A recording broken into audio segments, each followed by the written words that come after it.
নতুন ওয়াকফ আইন নিয়ে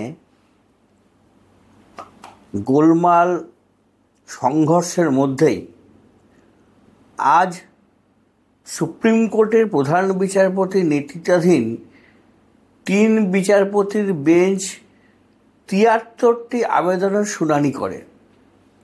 আর সেই শুনানি করতে গিয়ে প্রাথমিকভাবে সুপ্রিম কোর্টের যা পর্যবেক্ষণ তাতে কিন্তু বিজেপির অস্বস্তি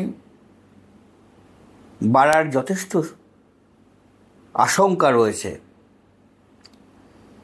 যেভাবে নতুন আইন তৈরি করা হয়েছে, যেখানে সারা দেশে প্রায় 8 লক্ষ ওয়াকফ সম্পত্তি চিহ্নিত ছিল, আর তার মধ্যে যেগুলির ক্ষেত্রে বলা হয়েছে যে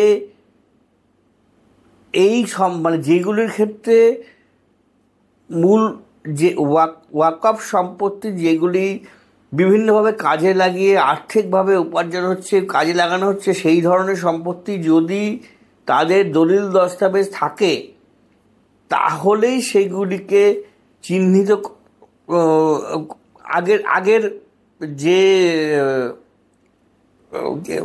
স্বীকৃতি ছিল সেই স্বীকৃতি পাবে। তাহলে কিন্তু 4 লক্ষর মতো ওয়াকফ সম্পত্তি সেখান থেকে বাদ হয়ে যাবে। অর্থাৎ যে ওয়াকফ বাই ইউজার যে সম্পত্তি ছিল সেই সম্পত্তিগুলিকে কেন্দ্রীয় সরকার যে নতুন আইন, সেই আইনে এক কথায় মুড়ি মিষ্টির একদর করে দিয়েছে। এখানে কিন্তু আপত্তি জানিয়েছে সুপ্রিম কোর্ট। সুপ্রিম কোর্টের বক্তব্য যে যেখানে এই ওয়াকফ বা ইউজার যে সম্পত্তিগুলি তারও অনেক ভাগ ছিল, কিন্তু সেই ভাগগুলিকে কেন্দ্র নতুন আইনে রাখেনি, ফলে এটা করা যাবে না।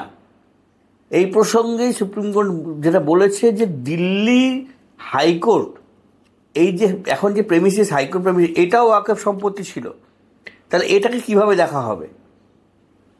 একই সঙ্গে কেন্দ্রীয় সরকার যেটা করেছে যে ওয়াকফ যে কমিশন, সেখানে এখন থেকে অমুসলিমদেরও বোর্ডের সদস্য করতে হবে, এইটা নিয়ে কিন্তু সুপ্রিম কোর্ট কোশ্চেন করেছে কেন্দ্রকে যে আগামী দিনে এমন কোনো হিন্দুদের কোনো সম্পত্তি রিলেটেড কোনো কমিশন হলে সেখানে কি মুসলিমদের রাখা হবে বা অহিন্দুদের রাখা হবে?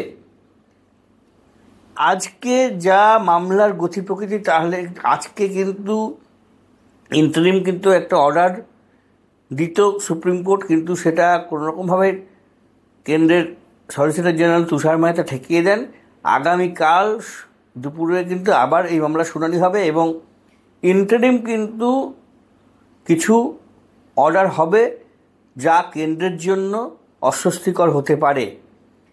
এই প্রসঙ্গেই সেখানে এই মুর্শিদাবাদের গোলমাল হাঙ্গামা নিয়েও কিন্তু মামলা দায়ের হয়েছে। সেই মামলাও কিন্তু যথেষ্ট উদ্বেগ প্রকাশ করছে সুপ্রিম কোর্ট।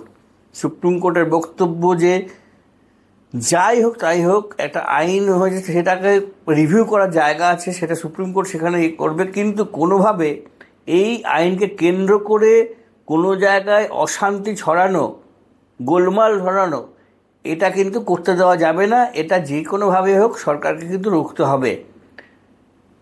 ঠিক এই অবস্থায় দাঁড়িয়ে একদিকে ওয়াকফ সম্পত্তি নিয়ে অশান্তি,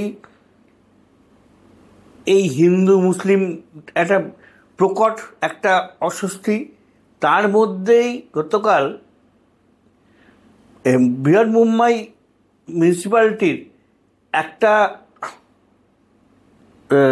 একটা লেখা, যে লেখাটা দীর্ঘদিন ধরে সেখানে একটা উর্দুতে একটা রাস্তার নাম লেখা আছে, সেই নাম লেখা নিয়ে আপত্তি জানিয়ে একজন এক্স কাউন্সিলর তিনি প্রথমে বম্বে হাইকোর্টে মামলা করেন। তার বক্তব্য যে মহারাষ্ট্রে উর্দু কেন লেখা থাকবে, হয় মারাঠি অথবা হিন্দি, কিন্তু বম্বে হাইকোর্ট সেটা খারিজ করে দেয়। তিনি আবার সুপ্রিম কোর্টে যান। গতকাল সুপ্রিম কোর্টের বিচারপতিরা কিন্তু খুব স্পষ্ট করে জানিয়ে দিয়েছেন যে উর্দু মুসলিমদের আর হিন্দি এদেশের ভারতীয়দের এরকম কোথাও কোনো লিখিত বলতে কোনো ইতিহাস নেই, বরঞ্চ ইতিহাস যা আছে হিন্দি উর্দু সবই এদেশের ভাষা, সবই এদেশ থেকে উৎপত্তি। ফলে যদি মুম্বাই কর্পোরেশন যদি এটা করে থাকে যে এটা বহুদিন ধরে চলে আসছে উর্দুতে লেখা, সেটা উর্দুতেই লেখা থাকবে, সেটাকে কোনোভাবেই চেঞ্জ করা যাবে না। ফলে বম্বে হাইকোর্টের যে নির্দেশ ছিল সেই নির্দেশ বহাল করে রেখে দেয়। এইটাও কিন্তু একটা উল্টো দিক থেকে একটা বার্তা বলা যেতে পারে। ঠিক এই আবহেই আগামীকাল মুর্শিদাবাদের ধুলিয়ান নিয়ে অন্তত 1 ডজন মামলা শুনানি হবে কলকাতা হাইকোর্টে।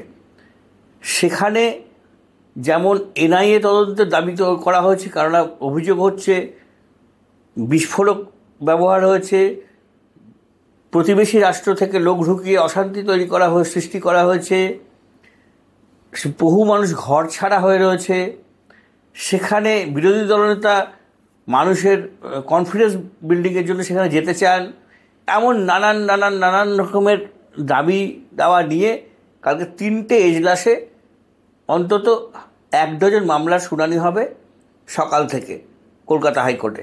ফলে একদিকে সকাল থেকে কলকাতা হাইকোর্ট, ধুলিয়ানকে কেন্দ্র করে ডজন মামলা শুনানি, অন্যদিকে সুপ্রিম কোর্টে দুপুরে এই ওয়াকফ সম্পত্তি নিয়ে যে নতুন আইন, সে আইনকে কীভাবে তার কি অপব্যাখ্যা হয়েছে বা তার কি ত্রুটি আছে তা নিয়ে সুপ্রিম কোর্টে শুনানি হবে।